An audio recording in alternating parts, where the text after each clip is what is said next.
पुढच्या रिलीफ रॅलीची नांदी ठरू शकते, जो युद्ध थांबलं तर किंवा एक कन्क्लुजन निघालं. शैलेंद्र, तुमचा अनुभव काय? आणि ही जी सिच्युएशन लोक सतत कोविडशी कंपॅरिझन करतात, आणि असंही झालं होतं की कोविडमध्ये ज्यांनी गुंतवले होते पैसे त्यांना त्याचे फायदे भरपूर झाले. त्यामुळे आताची रॅली तुम्ही चुकवू नका, असा एक मतप्रवाह आहे. तुमचं रिडिंग काय या सगळ्या सिच्युएशनवर? नाही, बरोबर आहे. आपण म्हणतो की व्होलेटाईल मार्केटमध्येच संधी असते, म्हणून तर आपण SIP करतो. तर पहिला संदेश आहे की SIP बंद नका करू.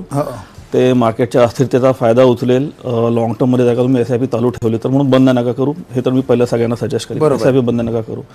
दुसरा, संधी का आहे जर का टेक्निकली आपल्याला बघायचं असेल तर कोविड आणि नोटबंदी हे दोन मोठे क्रॅश मार्केटनं बघितलेत गेल्या दशकामध्ये. तर व्हॅल्युएशन आपण बघू. आणि जेव्हा तो क्रॅश झाला, नोटबंदी काय किंवा कोविडचा, तेव्हा मार्केटचं PE 18च्या पण खाली गेलो नव्हतं. That is it. खरं आहे. 15ला गेलो होतं PE. शेवटचं 2013 सप्टेंबर 2013 सर्वात लो PE 15चं होतं तेव्हा. हो. आता डिमॉनिटायझेशन आणि कोविडच्या वेळेस पैशाचं जे चलन आहे तेच थांबलं होतं. Circulation of money had stopped आणि व्हॅल्युएशन तिकडे गेलं. बरोबर आहे. आज मार्केटचा PE 20 आहे. आज या क्षणाला अजून ओपन नाही झालंय.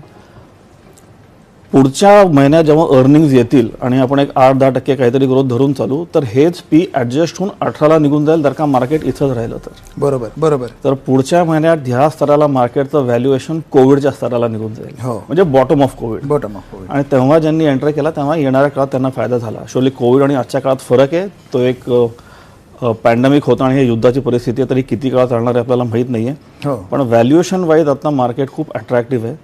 तर SIP बंद नका करू. हे सगळ्यांनी लक्षात ठेवा. आणि व्हॅल्युएशन वाईज अट्रॅक्टिव्ह आहे, तर ह्या बघून बंद करणं SIP किंवा रिडीम करणं हे तर आता सजेस्टेड नाही. बरोबर आहे. आणि